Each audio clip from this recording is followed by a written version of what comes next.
Remember the good old days when life seemed simpler and politics were less complicated? Back when Republicans were all about less government, they championed the idea of minimal interference. They preached about the free market and hated regulations. It was their jam, their mantra, their core belief. Now they're singing a different tune, especially when it comes to the media. The landscape has shifted dramatically.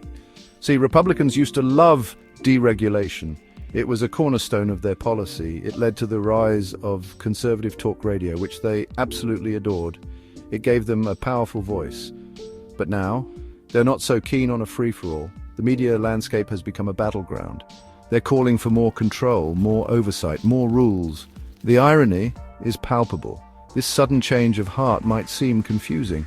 It's a stark contrast to their previous stance. Don't worry, it's supposed to be. The confusion is part of the strategy.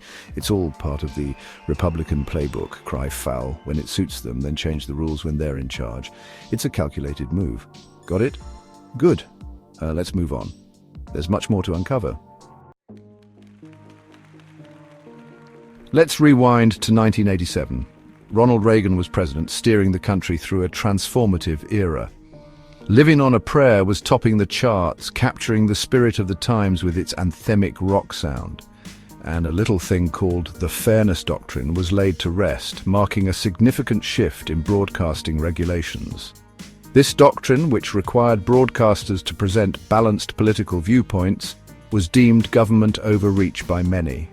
Enter conservative talk radio, a new force in the media landscape. Without the Fairness Doctrine cramping their style, voices like Rush Limbaugh exploded onto the scene, unfiltered and unapologetic. They offered a distinctly conservative viewpoint, free from the shackles of presenting opposing views, resonating with a large audience. This change in the media landscape wasn't exactly subtle, it was a seismic shift.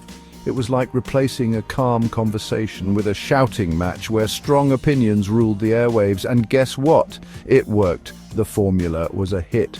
Conservative talk radio became incredibly influential, shaping public opinion and driving the Republican agenda, leaving a lasting impact on American politics. Fast forward to the age of Trump and Twitter. Suddenly the Republicans who once championed a deregulated media were singing a different tune. Why?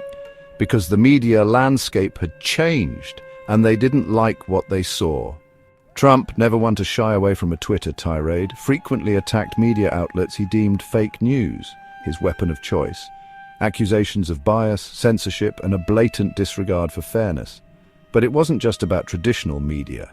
Social media platforms became the new battleground. When Twitter dared to fact-check Trump's tweets, all hell broke loose. Republicans cried foul, claiming censorship and a conspiracy to silence conservative voices. So, what's the real story here? Is it a genuine concern for fairness, or is there something more sinister at play? Are Republicans genuinely concerned about fairness and balance in the media, striving to ensure that all voices are heard equally?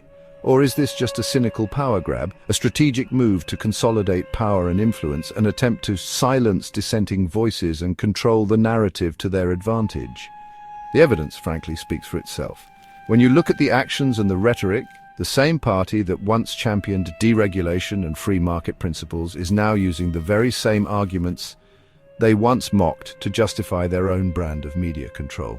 This shift in stance raises questions about their true intentions and the potential consequences for our democracy.